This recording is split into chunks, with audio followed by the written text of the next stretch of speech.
Shalom saudara-saudara, kembali lagi kita akan mendengarkan renungan harian Happy Short Family.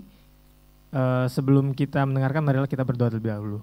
Tuhan, terima kasih Bapa, terima kasih Roh Kudus. Kami bersyukur Tuhan untuk kebaikan-Mu hari ini, di mana Engkau masih memberi kami kesempatan untuk hari ini, untuk kami bangun Tuhan, dengan tubuh yang baik, tubuh yang luar biasa yang daripada-Mu Tuhan. Kiranya kami menikmati hal yang baik ini Tuhan. Sebelum kami memulai aktivitas kami mendengarkan renungan Tuhan.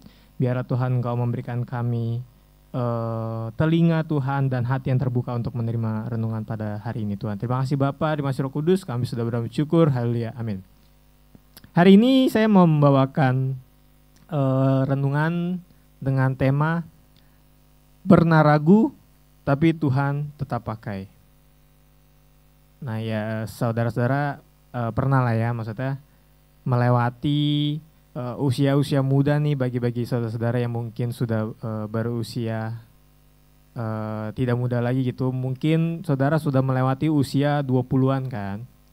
Atau mungkin saudara yang baru mau memasuki usia 20-an atau akan memasuki usia 20-an kan.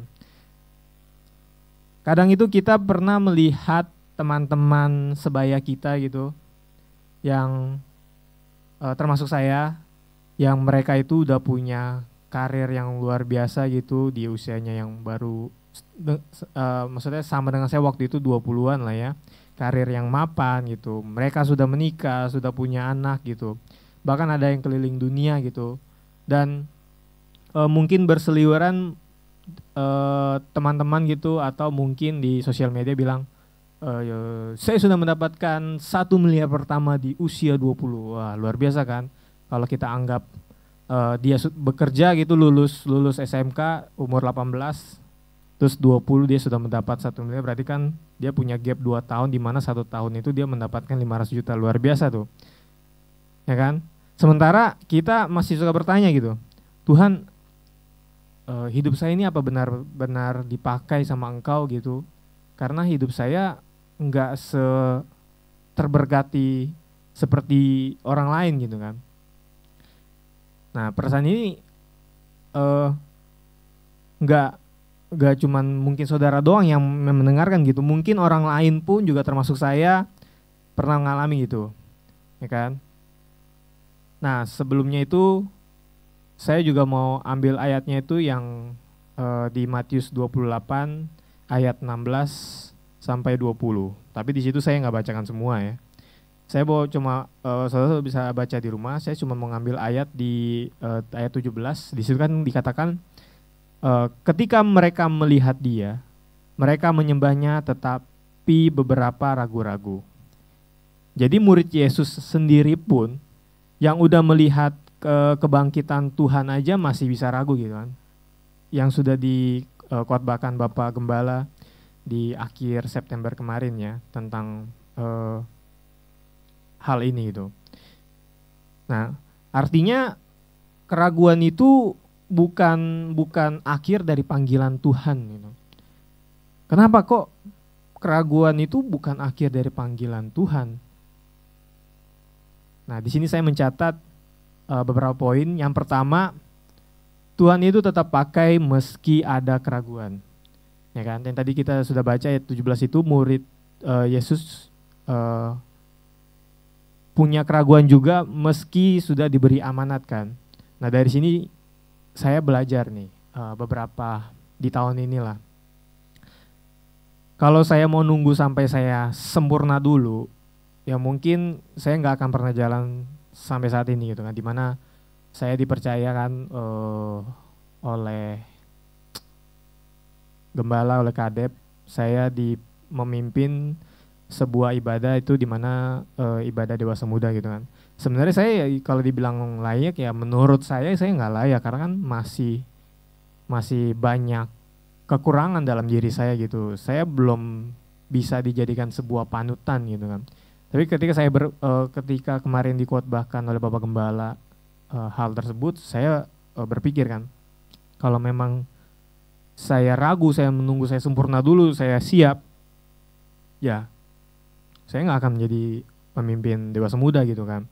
Ini bukan menjadi suatu kebanggaan ya, cuman ini menjadi sebuah tanggung jawab buat saya gitu yang baru. Walaupun saya ada keraguan, tapi ya puji Tuhan, Tuhan pakai saya gitu kan. Jadi Tuhan itu nggak menunggu kita harus sampai sempurna dulu. Dia pakai kita apa adanya, karena waktunya Tuhan itu bukan waktunya kita. Yang kedua, misi ini lebih besar dari rasa takut kita. Yesus berkata pada ayat itunya, pergilah, jadikanlah semua bangsa muridku. Nah di sini saya berpikir gitu kan, saya siapa gitu, saya bisa membuat orang lain jadi murid gitu kan. Karena saya pribadi, saya belum bisa menjadi seorang pengajar gitu. Saya bukan orang pengajar yang bisa mengajar orang lain gitu. Nah, bagaimana caranya saya bisa memuridkan orang lain gitu? Sedangkan saya aja masih belum sempurna kan. Tapi ada beberapa saat di mana menjadikan semua bangsa muridku itu bukan artinya memang harus memuridkan orang gitu. Tapi kalau versi saya itu, ya kalau misalnya ada teman kita yang lagi down gitu, ya kita bisa sharing lah bagaimana Tuhan menolong kita waktu kita down supaya dia dapat terberkati gitu kan. Dimana mungkin kita bisa menceritakan masa-masa terberat kita, masa-masa tersulit kita, dan Tuhan menolong kita gitu. Sampai akhirnya mungkin teman kita atau orang lain gitu bisa terkuatkan gitu. Dia bisa mungkin bisa dari cerita kamu ini membuat saya menjadi kuat ya, karena masalah saya ini tidak seberat kamu. Nah, disitulah titik awal kalian atau saudara-saudara bisa memuridkan orang lain dari pengalaman kalian gitu. Jadi disitulah saya sadar juga bahwa ternyata saya bisa menjadi alat Tuhan, bahkan dengan bercerita aja membagi impartasi kepada orang lain gitu kan. Yang ketiga, pernyataan Tuhan itu nyata. Tuhan itu berjanji kan, aku menyertai kamu senantiasa sampai akhir zaman. Nah ini juga saya pernah mengalami saat saya di pelayanan musik gitu kan. Saya waktu itu juga awal-awal masuk dunia musik kan belum terlalu expert banget ya. Saya ngerasa takut, saya ngerasa minder, chordnya gitu-gitu aja ya kan, monoton gitu kan. Tapi seiringnya waktu Tuhan menyertai saya kan dalam dunia musik. Saya paham, walaupun saya tidak belajar, bukan nggak belajar, saya tidak sekolah musik gitu kan, tapi memang belajar autodidak mungkin dari YouTube, dari apa. Ya akhirnya Tuhan menyertai saya dalam pelayanan musik saya dari yang belum apa-apa menjadi lebih baik pada sampai saat ini kan.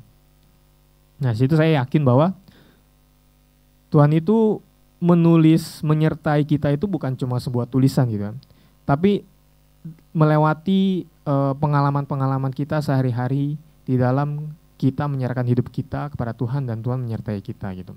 Nah inilah poin-poin yang saya mau berikan gitu kan.